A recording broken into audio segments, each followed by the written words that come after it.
me. When I was in LA, I didn't have any family in LA, and I'm a grown woman, and I wanted a husband or a companion, and there was nobody in my life at the time.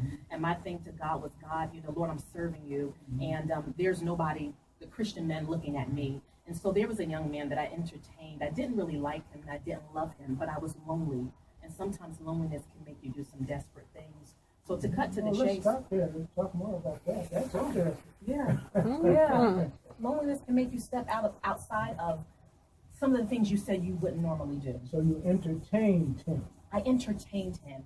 I never kissed him, never held his hand, but I wanted somebody saying, Nate, I think you're beautiful. Or, Nate, I want to take you out. Nate, I like what you have on.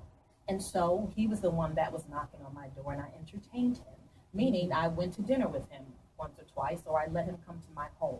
So I entertained him. You're still not been kissed. Well, no, he did not deserve to be kissed. One day, one day, I was in the mirror putting on some makeup, getting ready to go out, and I heard the Holy Spirit tell me, Nate, if you don't give it to him, he's going to take it from you. And I let my guard down. That day I said, you know what, I'll back off. I won't deal with him. But I let my guard down because, again, loneliness can make you do some unfortunate things. I let him come over to my apartment one day. In the blink of an eye, he jumps up off of my couch and begins to try to rape me. And thank God he wasn't successful at that. But I knew during that situation, he put so many demands on me, like, Nate, I want you to cook for me. Nate, I want you to sleep with me. Nate, I want to keep to your apartment. And my response was always, I ain't that chick, because I knew who I was and whose I was. And that's how it came to be. That's where it all comes from. Yes. I ain't that chick. I ain't that chick.